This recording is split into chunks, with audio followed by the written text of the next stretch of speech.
Niner bot, Absolutely. who may or may not be a real person, but says very interesting things. Says it's frustrating seeing Jittery play the best he's ever played, but still be 4-5.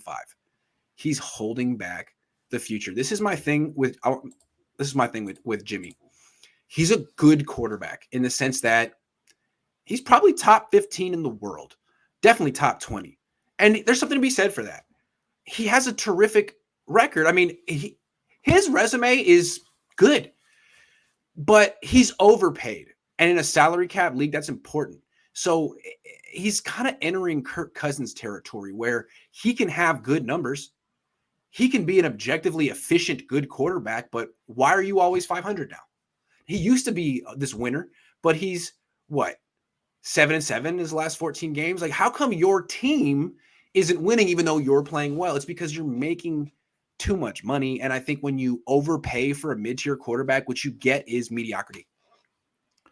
Didn't you make the point that when he was winning, he was also, how much of the cap was he taking up? You looked it up. In 2019, it was his cheapest year. His cap number was 20 million. It was 8.6%. Check it out on Over the Cap. The 2018, I think he made $40 million that year. It was 15 something crazy percent.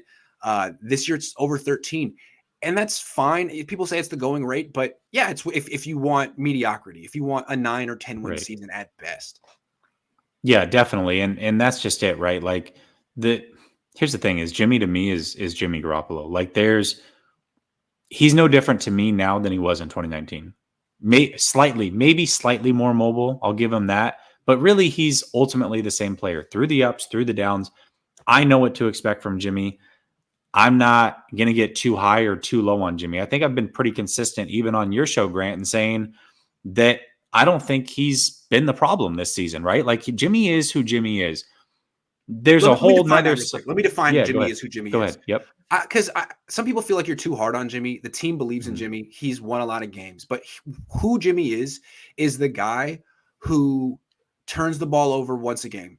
I mean, 40 starts, 40 turnovers, and doesn't give you big plays. So for all of his efficiency, his third down conversions, his quick release, his completion percentage, the turnover's coming and the big play isn't. And I don't like that equation. I just don't. So if you give me a guy like the polar opposite, Trey Lance, who's inefficient right now at 21, but the big play is coming and the turnover really isn't, I mean, at least in his history, I'll take that.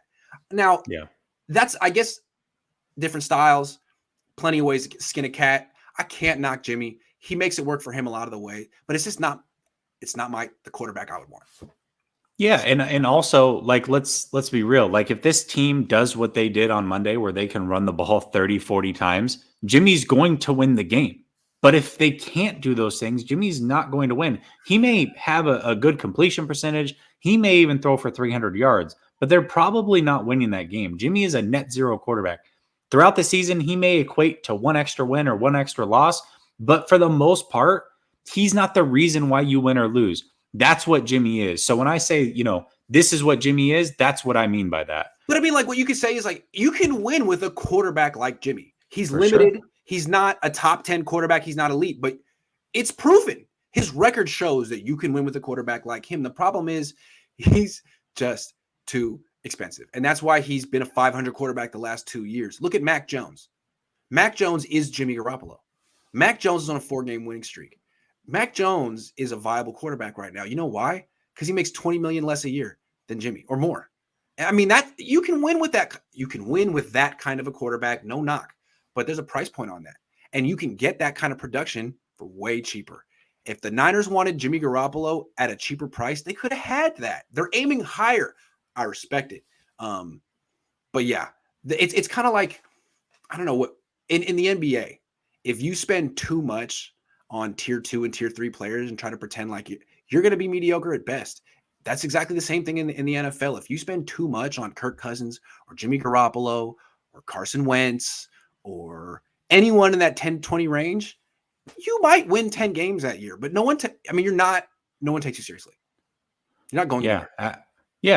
Absolutely.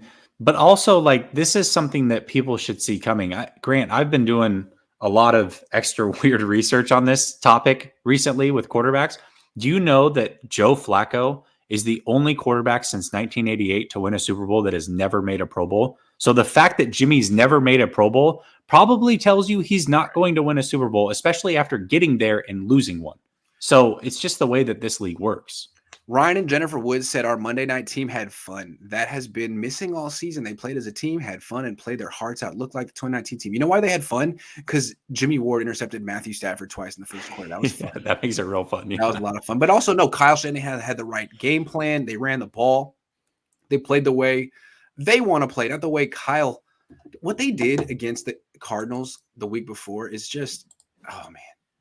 The fact that Kyle can do that and that within 8 days of each other is why it's so crazy. It's just so him, right?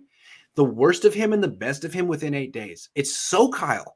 I don't know what to make of you, man. How do you give us the best and the worst of you within less than, I don't know, man.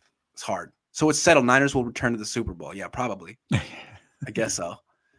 Justin Lomker comes through with the big donation. Thank you. How will Jacksonville approach the Niners this week at home? I personally believe it will be along the lines of the Colts and the deep pass. That being said, what are 3 points of emphasis the Niners need to win this week? Justin, if you will allow us, that's our last topic. We want to build to the preview. I don't think it's time to hit the Jaguars yet, but let's give them something. We promise that's the climax of the show. But what I want to say is the Colts have Marvin Jones. The Jags have Marvin Jones. The Colts have Michael Pittman Jr. Can Marvin Jones do what Michael Pittman Jr. did to the Niners? Because Trevor Lawrence is just as good as Wentz, if not better. Yeah, I don't know if he can. Jones is good, right? They have some other guys over there. They have Jamal Agnew, Chenault. Like they have some decent players, but I don't know if any of them can do that to the 49ers. So that game plan might be tough. Also, hopefully the 49ers are more disciplined now. That hasn't seemed to be a problem in the last week or two. So maybe they figured at least that portion of it out, I would hope. Yeah, I'll give you a little preview for what we're going to talk about later.